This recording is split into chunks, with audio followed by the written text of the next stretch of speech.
بچوں ہم حدیث کے حوالے سے موضوع پڑھ رہے ہیں کہ حدیث کی حفاظت کس طرح سے ہوئی. ہم نے پڑھا کہ کس طرح سے صحابہ کرام نے اس کو اپنے سینوں میں محفوظ کیا، اس کو اپنی نوشتوں میں لکھا، اپنی تحریروں میں محفوظ کیا.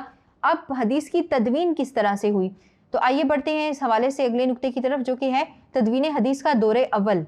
بچوں تدوین حدیث کے اول دور کا ذکر کیا جائے تو ہم جانتے ہیں کہ صحابہ کرام نے رسول اللہ صلی اللہ علیہ وسلم کی بہت ساری حدیثوں کو اپنے پاس لکھا ہوا تھا، بلکہ آپ وسلم کی پوری زندگی کو انہوں نے اپنے سینوں میں محفوظ کیا ہوا تھا، اور بعض صحابہ نے کتابوں میں بھی محفوظ کیا ہوا تھا. اس کے ساتھ ساتھ آپ صلی اللہ علیہ وسلم کی تحریریں بھی منکشف ہوئیں. آپ صلی اللہ علیہ وسلم نے خود بھی دعوت نامے اور تحریریں لکھوائی تھیں.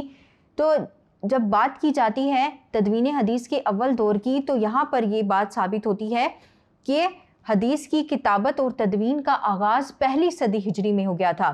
اب بچوں جو مستشرقین ہیں، اورینٹلسٹ ہیں، جو وہ اسلام پر جب اعتراض کرتے ہیں تو وہ یہ کہتے ہیں کہ تدوین حدیث کا جو آغاز ہوا تھا وہ دوسری صدی ہجری میں ہوا تھا. لیکن بچوں یہ بات غلط ہے. آپ کو بھی جب کوئی اس طرح کا سوال آئے، آپ کے سامنے بھی کوئی اس طرح کی بحث مباحثہ کی جائے، تو آپ کو اس بات کا پتہ ہونا چاہیے کہ تدوین حدیث کا آغاز پہلی صدی ہجری میں ہو گیا تھا. اس کے حوالے سے ہمارے سامنے بہت ساری مثالیں بھی ہیں، جیسا کہ حضرت عمر بن العاص کا صحیفہ صادقہ بہت مشہور ہے. اس کے ساتھ ساتھ حضرت علی رضی اللہ تعالیٰ عنہ کا بھی ایک صحیفہ تھا، اور پھر حضرت ابو ہریرہ رضی اللہ تعالیٰ عنہ سے ان کے ایک شاگرد حضرت حمام بن منبہ نے ایک صحیفہ روایت کیا تھا، اور وہ بھی موجود ہے. اور پھر ہوا کچھ یوں کہ وہ جو صحیفہ تھا وہ بعد کے ادوار میں برلن اور دمشق سے برآمد ہوا، اور وہاں پر وہ دونوں جو صحیفے ہیں، جو ایک برلن سے ملا اور ایک دمشق سے، وہ دونوں آپس میں ملتے جلتے ہیں، سیم ہے، اور یہ وہی صحیفہ ہے جو حضرت حمام بن منبہ نے حضرت ابو ہریرہ سے روایت کیا تھا.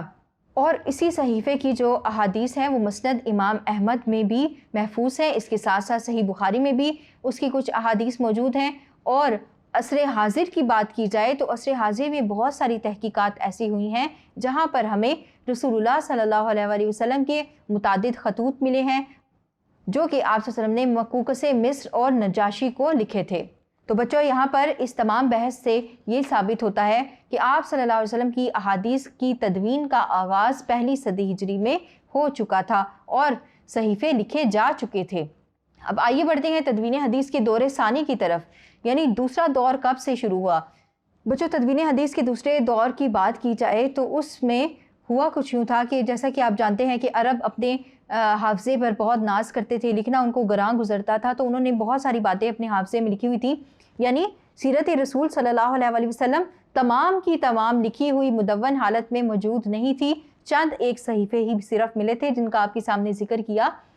تو ایسا ہوا کہ 99 ہجری میں یعنی 99 ہجری میں حضرت عمر بن عبدالعزیز جو کہ خلیفہ وقت تھے، انہوں نے دیکھا کہ صحابہ کرام آہستہ آہستہ کر کے دنیا سے رخصت ہو گئے ہیں. بہت چند صحابہ کرام اس وقت میں زندہ تھے، موجود تھے.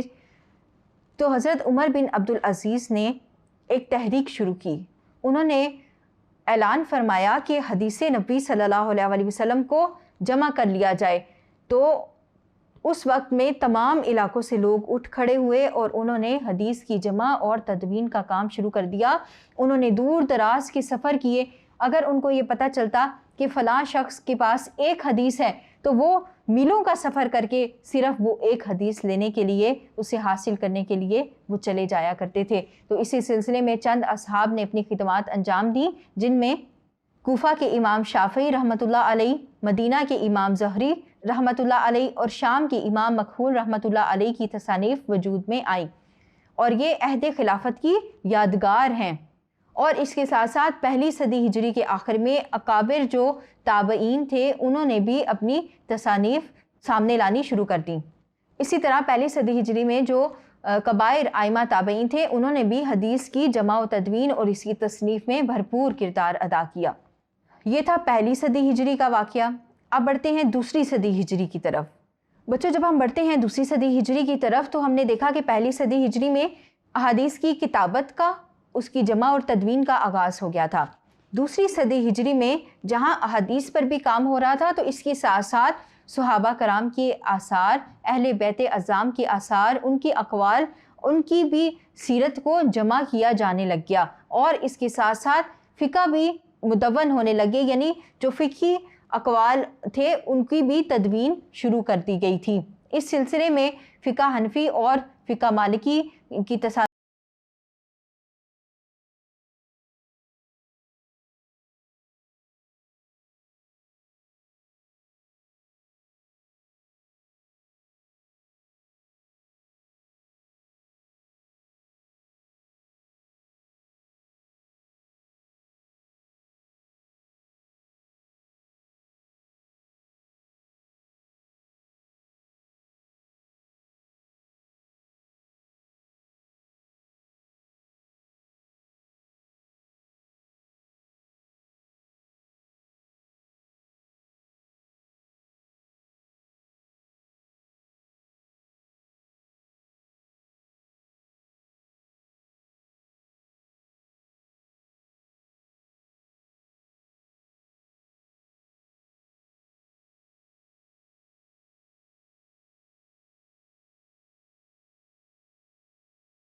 جو ہیں یہ قوی حافظہ تھے، لہٰذا ان کی احادیث مقبول ہیں۔ ان راوی کا حافظہ قوی نہیں تھا، لہٰذا ان کی جو روایات ہیں وہ مقبول نہیں ہیں، تو اس اعتبار سے انہوں نے صحت سند کا التزام کیا۔ پھر حدیث کے حوالے سے کچھ علم مرتب ہوئے، اور وہ کیا تھا؟ ایک تھا علم اسماء الرجال۔ علم اسماء الرجال میں جو راوی احادیث ہیں ان کی سیرت، ان کی لائف ہسٹری، ان کے بارے میں باتوں کو بیان کیا گیا۔ پھر ایک اور علم مدون ہوا اور اس کا نام تھا علم الجرح والتعدیل، یعنی اس میں راویوں کے اوپر تنقید کی گئی کہ کون سا راوی صحیح روایات بیان کرتا ہے، کون سا راوی صحیح روایات بیان نہیں کرتا۔ اور پھر اسی دور میں مشہور جو 6 کتابیں ہیں جن کو صحاح ستہ کہا جاتا ہے وہ بھی مدون اور تالیف کی گئیں۔ اب صحاح ستہ سے کیا مراد ہے؟ جیسا کہ آپ کو بتایا گیا کہ 3 صدی ہجری میں صحاح ستہ کی بھی تصنیف شروع ہو گئی اور ایسی کتابیں مدون کی جانے لگی۔ تو بچوں عام جو کانسیپٹ ہے اس کے مطابق جو صحاح ستہ ہے وہ 6 احادیث کی مستند ترین کتابیں ہیں، لیکن یہاں پر آپ کو بتاتی چلوں کہ علماء کرام اس کی تقسیم اس طرح سے کرتے ہیں کہ اس کو صحاح ستہ نہیں کہا جاتا، بلکہ اس میں جو 2 کتابیں ہیں صحیح البخاری اور صحیح مسلم، اس کو صحیحین کہا جاتا ہے، اور اس کے ساتھ ساتھ جو 4 کتابیں ہیں اس کے علاوہ ان کو سنن اربع کہا جاتا ہے۔ آپ کے سامنے ان کے نام پیش کیے دیتے ہیں۔ صحیحین کی پہلی کتاب ہے صحیح البخاری، جو کہ امام ابو عبداللہ محمد بن اسماعیل البخاری سے مروی ہے، اور آپ کی وفات ہوئی تھی 256 ہجری میں۔ اسی طرح دوسری کتاب ہے صحیح مسلم، جو امام مسلم بن حجاج بن مسلم قشیری سے تالیف ہوئی اور ان کی وفات ہوئی تھی 261 ہجری میں۔ سنن اربع کی بات کی جائے تو اس میں ہمارے پاس جو تیسری کتاب ہے وہ جامع الترمذی، اور وہ ہے امام ابو عیسیٰ محمد بن عیسیٰ الترمذی کی، اور آپ کی وفات ہوئی تھی 279 ہجری میں۔ چوتھی کتاب ہمارے پاس ہے سنن ابی داؤد، اور یہ تالیف ہے امام ابو داؤد سلیمان بن اشعث، وفات ہوئی آپ کی 275 ہجری میں۔ پانچویں کتاب ہے سنن النسائی، امام ابو عبد الرحمن احمد بن علی النسائی کی ہے، اور آپ کی وفات ہوئی تھی 303 ہجری میں۔ چھٹی کتاب ہے سنن ابن ماجہ، امام ابو عبداللہ محمد بن یزید ابن ماجہ القزوینی کی یہ تالیف کردہ کتاب ہے، آپ کی وفات ہوئی تھی 273 ہجری میں۔ تو بچوں صحاح ستہ سے مراد 6 احادیث کی مستند ترین کتابیں ہیں، جن میں 2 صحیحین ہیں، یعنی جن میں تمام احادیث جو بیان کی گئی ہیں وہ تمام کی تمام صحیح احادیث ہیں، ان کو صحیح درجہ دیا گیا ہے۔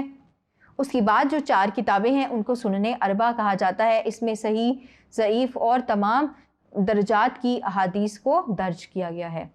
اسی کے ساتھ جو احادیث کی مزید کتابیں مدون کی گئی اس میں اصول اربع بھی شامل ہیں۔ اصول اربع سے مراد وہ 4 کتابیں ہیں جن کو فقہ جعفریہ میں مستند مقام حاصل ہے۔ اس میں پہلی کتاب ہمارے پاس ہے الکافی، جو کہ ابو جعفر محمد بن یعقوب الکلبی سے روایت کی ہے، انہوں نے اس کی تصنیف کی تھی اور آپ کی وفات ہوئی تھی 339 ہجری میں۔ دوسری کتاب ہے من لا یحضرہ الفقیہ، اور یہ تالیف ہے ابو جعفر محمد علی بن بابوی قمی کی، اور آپ کی وفات ہوئی 381 ہجری میں۔